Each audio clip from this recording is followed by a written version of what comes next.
dan memakai dari steering racingnya Brio. Dan gasnya memakai dari punya Corolla juga.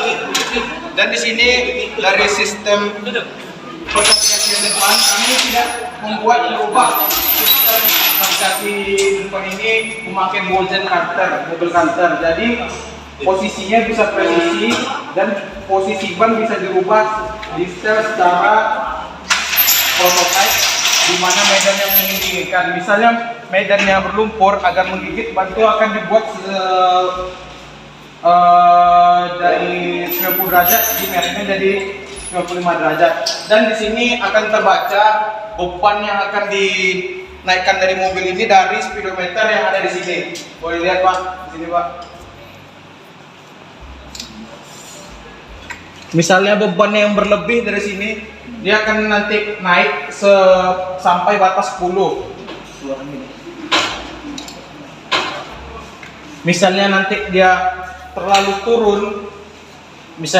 turun atau terlalu danger untuk wilayah yang tidak rata, nanti akan memberi peringatan di speedometer jangan terlalu mengebut atau terlalu kencang, dan kecepatannya akan dibatasi sampai 83 km di mobil ini, karena kita mengincar ini supaya jalan dengan lancar dan tidak membuat mobil ini selaju-laju mungkin ya, dibuat secara safety. Juga di sini ada sensor proximity.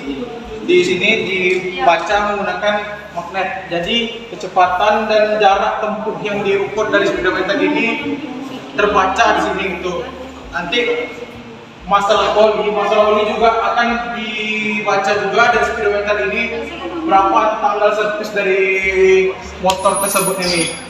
Jadi ketika motor ini olinya sudah overload tidak bisa dipakai lagi, nanti akan diberitahukan di sini kapan harus digantinya dari indikator mesin yang di sini. Nih indikatornya nih. Kalau mesin terlalu panas atau overheat, dia akan memberitahu di sini juga akan terlalu panas. Makanya Pak, berarti mesin ada bermasalah di sini semuanya. Di sini kami menggunakan jok Corolla yang bisa dinaik turunkan posisinya senyaman mungkin. Mau ke belakang bisa juga, mau ke tengah bisa juga, mau dimundur kembali bisa juga. Dan bisa di-adjust maju mundur. Sini Pak. Jadi posisi pengguna atau maupun pendek dia, misalnya dia tinggi bisa disesuaikan dari sini. Dan setirnya juga teleskopik, bisa naik turun, bisa juga naik sini, dan juga memakai klakson. Mati ya.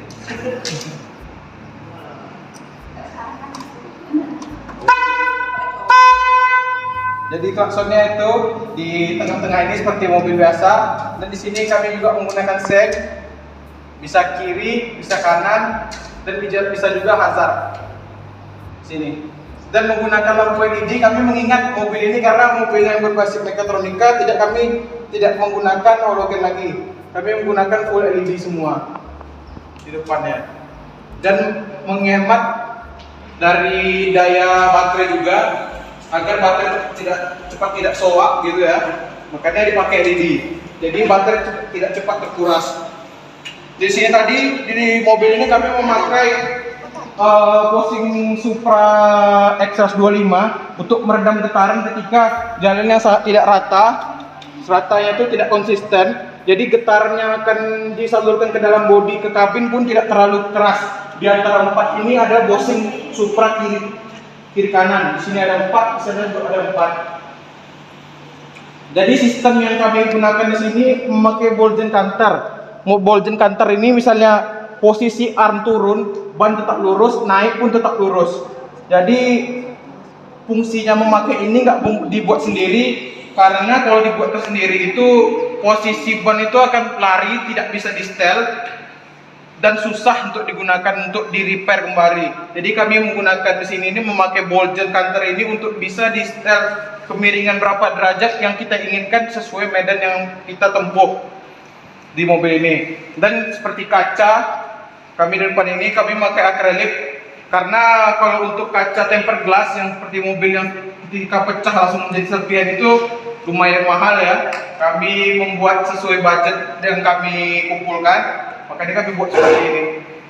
Dari pengkabelan kami selipkan ke dalam bodi semua dan kami lapis dengan dengan pipa listrik. Jadi sangat safety ya, misalnya ada kabel yang ketarik atau terjemur atau dikasih air, terjemur hujan panas, dia akan tetap tahan, tidak akan lapuk. Di sini sudah kami masukkan ke bodi, kami tutup serapat mungkin untuk masuk ke dalam kelistrikan mesin atau mobil semua ini. Dari sok depan kami memakai Supra juga, dari depan belakang. Kenapa double depan double belakang? Posisi mobil itu jika dinaikkan dia itu tidak ada turun semikian rupa yang terlalu turun. Dia hanya turun sedikit atau 1 cm atau 2 cm agar tidak steering ini tidak menarik kiri kanan. Jadi posisinya itu tetap lurus dia, Pak. Dia tuh pas fungsinya 2 sok itu dia keras, bukan pas keras posisi diam kita naikkan, tetapi pas di jalan lewat medan yang tidak datar, dia akan menyesuaikan kiri kanan, mobil tetap lurus posisi jalannya, bannya aja yang bergerak gitu, Pak.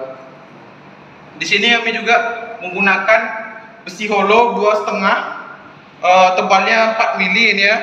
Jadi posisi rangka ini sangat kokoh, dan depan juga menggunakan plat besi yang kami las secara demikian rupa, dan ini kami epoksi dulu terlebih dahulu sebelum naik cat agar cat itu tidak gampang kelupas, tidak gampang juga lecet. Di atas juga kami menggunakan plat juga.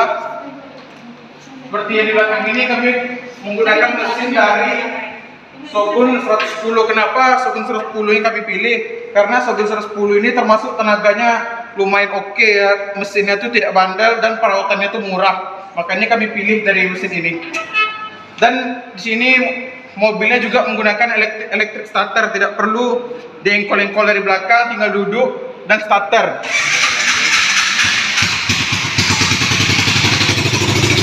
Tidak perlu kiranya kita ke belakang engkol dulu, tidak perlu. Kita naik langsung starter, langsung bisa dibawa. Dan mesinnya juga sudah dilengkapi gearbox maju mundur dari Tosa. Yang di sini nih sudah memakai gearbox kiri kanan yang menggunakan gigi spiral untuk dipindahkan gear maju mundurnya. Di sini ada tuas maju mundurnya yang kami buat, ini untuk maju, yang ini untuk mundur. Jadi posisi yang kenapa kami buat seperti itu, karena posisi maju mundur ini kan tidak selalu sering seperti persneling yang digerak-gerakkan terus. Kita mau maju tekan, kita mau mundur kita tekankan. Makanya kami tidak buat memakai tuas. Di sini kami juga memakai rem dari sepeda motor juga, dia telah memakai 2 piston di belakang ya, untuk kenyamanan dan untuk keamanan berkendara juga, supaya rem itu pakem di jalannya tidak blong. Kami buat menggunakan 2 piston, jadi tenaga untuk mengepit dari cakram itu lebih kuat ya. Di sini juga dari speedometer tadi kami mengkombinasikan meka dan mesin di sini tibanya ya. Kami memakai proximity tadi dan sensor kemiringan di tengah sini nih, dan relay sen untuk sen, dan di sini ada klakson juga posisi sekarang, dan steering kami buat di tengah posisinya. Kami luruskan di tengah-tengah pengerjaan kemarin, di tengah-tengah posisi steering tempat duduk. Kami memilih single seater. Kenapa 1 penumpang? Karena kami membuatnya ini untuk tahan lama, untuk tidak dipaksa. Sebelumnya ini kan dipakai 2 seater dan tidak nyaman juga, tempat duduknya cuma di alas itu doang. Jadi kami kayak berasa kurang, makanya kami memakai jok ini. Dan dari rangka kami memakai besi 4x4, tebalnya 4 mili juga di sini. Kami full rangkanya membuat besi tebal karena untuk kenyamanan juga, untuk supaya aman. Dan kami juga menggunakan sen tadi ya, sen ini LED, dan diselipkan juga kembali lagi kabel-kabelnya, tidak ada yang di luar sama sekali, di dalam rangka semuanya. Jadi didesain untuk sekompak mungkin dan tidak terlihat kabel-kabelnya yang ada terhubung dengan perangkat-perangkat di dalam ini. Jadi di sini juga kami menggunakan aki dari motor besar ya. Di sini kami menggunakan pengapiannya juga standar motornya, ada kiproknya bagai di sini, ada relay untuk starter, kiprok CDI, dan baterai kami gunakan 7 ampere agar supaya tahan, tidak cepat habis gitu ya. Misalnya ada kendala baterai tidak mengecas, baterai ini masih tahan untuk dipakai 50 km sampai habis baterai tersebut. Jika kelistrikan motor ini mati, karena sistem motor Shogun ini kami pilih juga full wave. Jadi misalnya dari spool atau dari pengisian mati, jadi bisa di-compare melalui baterai ini agar tetap hidup listrikannya. Karena dia ini menggunakan sistem full wave tadi, Pak. Jadi dia masih bisa tetap bertahan selagi baterainya masih ada. Sekiranya itu saja yang bisa saya sampaikan dalam presentasi ini. Apakah ada yang ditanya dari bapak-bapak atau ibu-ibu?